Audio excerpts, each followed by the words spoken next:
এই পর্বে আমরা দেখব অ্যালাইনমেন্ট বা অ্যালাইন টুলের ব্যবহার। এখানে আমরা 4টি লোগো দেখতে পাচ্ছি, যেটি বেশ ছড়ানো ছিটানো রয়েছে। এটিকে আমরা একটি নির্দিষ্ট সিরিয়ালে সাজাতে চাই। সেক্ষেত্রে প্রথমেই আমরা এই 4টিকে এভাবে সিলেকশন টুলের সাহায্যে সিলেক্ট করব। তারপর উইন্ডো মেনুতে গিয়ে এখানে আমরা অ্যালাইন বা শর্টকাট কি শিফট F7 নামে একটি টুল পাব। এখন এই টুলটি আমরা যখন পাই, এরপর এখানে আমরা বেশ কয়েকটি অপশন দেখতে পাচ্ছি। এছাড়াও এখানে আমরা যদি আরেকটি আইকন আমরা রয়েছে, সেটি আমরা যদি শো অপশনে ক্লিক করি তাহলে আরেকটি অপশন আমরা দেখতে পাবো, অ্যালাইন টু। এখান থেকে আমরা যদি অ্যালাইন টু সিলেকশন বা অ্যালাইন টু আর্টবোর্ড কয়েকটি টুলের মধ্যে অ্যালাইন টু আর্টবোর্ডটি সিলেক্ট করে দিই। তারপর ধরা যাক আমরা ভার্টিক্যাল অ্যালাইন বটম এই আইকনে ক্লিক করি। দেখুন এটি আপনার আর্টবোর্ডের বটম অর্থাৎ নিচের দিকে এটি সারিবদ্ধভাবে সাজানো রয়েছে। যদিও একটির উপর আরেকটি উঠে গিয়েছে, তারপরে এটি কিন্তু বটম অনুযায়ী ঠিকই রয়েছে। এছাড়া এরকম আরও কয়েকটি সেটিংস রয়েছে, যেমন horizontal align left, horizontal align centre, horizontal align right, vertical align top, vertical align centre, vertical align bottom. এছাড়া আরও কিছু অপশন রয়েছে।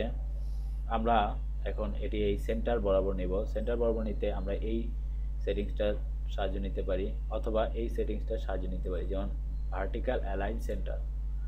দেখুন এটি কিন্তু সেন্টার পর্যায়ে গিয়েছে, কিন্তু এটি ঠিক সবগুলোর সাজানো হয়নি, তাই আমরা এই অপশনটির সাহায্য নিব, হরিজন্টাল ডিস্ট্রিবিউট সেন্টার। এখানে ক্লিক করার পর দেখুন চমৎকারভাবে সবগুলো লোগো ডিস্ট্রিবিউট আকারে সমান দূরত্বে সাজিয়ে গিয়েছে। আমরা কন্ট্রোল জ্যাক চেপে আমরা আবার সেই পূর্বের অবস্থায় ফিরে যাই। এবার আমরা অন্য আরেকটি অ্যালাইন অপশনের কাজ দেখব। এটি সিলেক্ট করার পর এখানে আমরা যদি দেখি অ্যালাইন টু সিলেকশন এই অপশনে ক্লিক করি, তারপর ধরা যাক ভার্টিক্যাল অ্যালাইন বটম এটিতে ক্লিক করি। দেখুন এটি কিন্তু আর্টবোর্ডের নিচের দিকে যায়নি, কারণ আমরা এখান থেকে অ্যালাইন টু সিলেকশন সিলেক্ট করে তারপর আমরা এটা তৈরি করেছি। অর্থাৎ এই রাউন্ড যে বক্সটি, এই বক্সের ভিতরে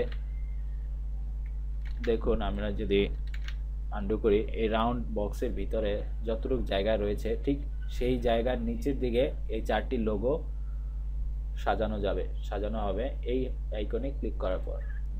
দেখুন খুব সহজে এটি আমরা বুঝতে পারলাম। এখন এটিকেও আমরা ঠিক সেন্টার বরাবর ডিস্ট্রিবিউট করতে চাই, সেক্ষেত্রে আবার এই আইকনের সাহায্য নিব। এখানে ক্লিক করুন, দেখুন এটি খুব সুন্দরভাবে ডিস্ট্রিবিউট হয়েছে। যদিও এটি একটির উপর আরেকটি উঠে গিয়েছে, কারণ এখানে আমাদের রাউন্ডিং বক্স এই সীমা এতটুকুই, এর ভিতরে 4টি লোগো এভাবেই সাজানো হবে। এবার আমরা আবার কন্ট্রোল জ্যাক চেপে আন্ডু করি, এটি আমরা ক্লোজ করে দিই। এবার আমরা ঠিক একই অ্যালাইন টুলটি কাজ অন্যভাবে দেখব। এটিকে আমরা এভাবে সিলেক্ট করি। এখন আমরা কষ্ট করে উইন্ডো মেনুতে গিয়ে অ্যালাইন উইন্ডোটি নতুন করে আনার কোনোই প্রয়োজন দেখি না। এখন আমরা যেটি করব সেটি হচ্ছে এটি সিলেক্ট করার পর দেখুন এখানে অ্যালাইন নামে আরেকটি অপশন রয়েছে, এখানে ক্লিক করুন। দেখুন হুবহু সেই উইন্ডো মেনুর অ্যালাইন টুলের মতো এখানেও হুবহু সেম সেটিংস রয়েছে। এখান থেকেও আমরা ঠিক আগের মতো সেটিংসগুলো চয়েস করে নিতে পারি। এখান থেকে আমরা খুব সহজেই ধরা যাক এই অপশনটি ক্লিক করার মাধ্যমে আমরা যদি ডিস্ট্রিবিউট করি, খুব সহজেই আমরা সেটিংস করলাম এবং কোনো রকম ঝামেলা ছাড়াই আমরা এটি অ্যালাইন করতে পারলাম। সব দিক দিয়েই এই অ্যালাইনের ব্যবহারটি সুবিধাজনক। এতে আপনার সময়ের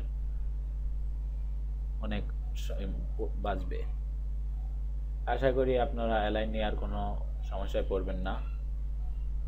যে কোনো ধরনের সমস্যায় আমাদের প্রযুক্তি টিমের সাথেই থাকুন। ধন্যবাদ।